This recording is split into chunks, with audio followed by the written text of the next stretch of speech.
Aishe, kumbe bana siku yote tunaenda pale, yule Faisal anaita ugumu, kumbe mwenyewe kishoka tu. Yani analelewa na ukimwangalia na lile poa lake kama pilipili hoho. Alikuwa na amri za kikulanina. Kweli sema bwana Mjembamba, kwa shasha naona kama ngoma inaelekea kuwa nzuri.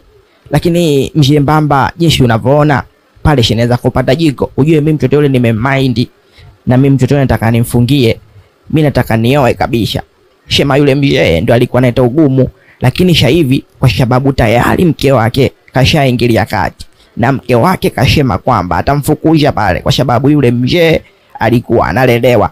Naamini kwamba jambo letu huenda Mjembamba likaenda vizuri. Awe Mjembamba unashemeje? Kijana wangu, mimi nikutoe shaka, yani kwa sasa inaonekana kabisa yule mama Kinembe kaamua kabisa kuingilia kati hili jambo.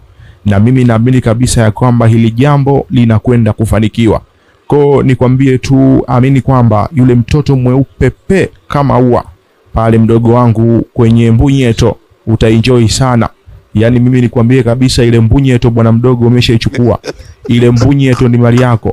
Wewe unachotakiwa sasa hivi ni kujiandaa, kwa sababu kama yule mama Kinembe atamfukuza mume wake, naamini mimi Mshenga nikienda pale nitamlainisha yule mama na hatopinga kabisa. Kwa hiyo kijana, kwa hivi sasa unachotakiwa kufanya ni kuweka mikakati yako, kuhakikisha kwamba pale ambapo utaambiwa sasa kijana unatakiwa uanze kutoa mahali, uchangamke. Maana mtoto jinsi alivyo mweupe, visokolo kunyi wengine wakimuona utakuja kushangaa unaambulia unyoya bwana mdogo. Kwa hiyo hakikisha ya kwamba mipango yako unaiweka sawa. Ile mbunyeto baba mali yako, yani ile mbunyeto umeipata bwana mdogo. Mjembamba bwana. Bana pale nitapiga mbunyeto ya 5G Mjembamba kabisa. Yani pale nitapiga mbunyeto ya 5G. Yani kwanza ni kuahidi tu Mjembamba, kama tutakamilisha kumpa yule mtoto nikamvisha pete Mjembamba, kuna zawadi yako nzuri sana nitakupa. Kwa hiyo Mjembamba, mimi nishembe jambo moja. Kwa hiyo unachotakiwa kukifanya sasa hivi Mjembamba ni kupambana kuhakikisha barua yetu inapokelewa, ili mimi sasa ikishapokelewa barua nianze kufanya mpango wa mahali haraka ni muoe yule cheupe. Mimi nataka nipige mbunyeto ya 5G mzee. Sasa mama wewe, mama Kinembe, kwa nini lakini ukaamua kunivua nguo mbele za watu? Yani kweli mimi mtaa mzima watu wote wananiita mimi tajiri. Mimi watu wote wanaamini kabisa mimi mali hizi zote ni zangu. Lakini leo mbele ya kadamnasi unafunguka mke wangu bila hata uoga. Unasema utanitimua na unanilea hivi. Unafikiri mimi nitakuwa mgeni wa nani hapa mtaani? Watu wote wananiamini. Utafikiria mimi nitaenda wapi? Nimewanyanyasa sana watu wa mtaa huu. Mke wangu, mimi naomba yaishe tu, nisamehe, nibaki hapa. Maana nikitoka hapa mimi nitakuwa salange tu, nitakuwa mpiga debe. Naomba unisamehe mke wangu. Kwa kweli we baba, mimi nimekuchoka yani nimechoka na matukio yako unamfanyia mwanangu. Kwa nini mwanangu anakaa hana raha? Inafika hatua mwanangu anataka kuchukua maamuzi magumu. Yote hiyo ni wewe baba. Sasa mimi sitaki kusikia chochote. Kwanza sipati faida yoyote zaidi ya kunijazia choo tu humu ndani. Hivyo ingia ndani, chukua kiloba chako cha salawili zako, uondoke baba, nimekuchoka. Jamani, wewe mwanamke, mbona unakuwa na roho mbaya sana hivyo? Yani unakuwa na roho mbaya kama fisi. Mimi nimekosa mama, unatakiwa wewe unisamehe. Mimi naomba msamaha. Nisamehe basi mama. Mwezio sina kwa kwenda.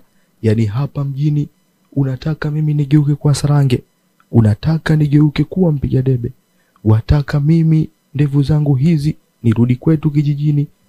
Kweli mimi naomba yaishe tu mke wangu. Mimi naomba tujadili mambo yetu ya msingi. Maana mimi kosa langu ni kumzuia mwanao asiolewe. Sasa nimekubali, tuzungumze, tuyajenge, tuone tunafikia mwafaka gani. Lakini ukisema unifukuze hapa, kwa kweli utanizalilisha mie. Nimewanyanyasa kweli hawa ndumira kuili. Sitaki tena, sitaki kulisikia hilo. Yaani sitaki usikia huo filangoto wako. Baba, wewe kama unataka kwenda kwenu, nenda tu ukagombanie bakuli la pilipili. Mimi sasa hivi nimekuchoka na nimechoka tabia zako na matendo yako. Wewe kwa nini kila siku kumliza mwanangu? Sitaki. Naomba uondoke, la sivyo nitakuitia polisi sasa hivi.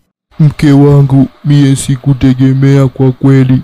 Kama kwenye huu mtaa wetu kuna mazee mabwabwa, yani sikutegemea kwa kweli. Ukubwa wa yule mzee Nyampua wa kulelewa kweli mke wangu. Yani yule mzee Nyampua vile alivyo na majigambo yule bwana, kweli alelewana mwanamke, alafu alivyokuwa na majigambo sasa katusumbua kweli kweli hapa mtaani. Saa hii kabaki ushuzi tu. Sasa sijui ataenda wapi, kama mke wake atamtimua kweli yule mzee bwabwa. Yani pale alipo ushuzi tu muda wote, haelewi ataenda wapi. Tena wewe hata usiseme.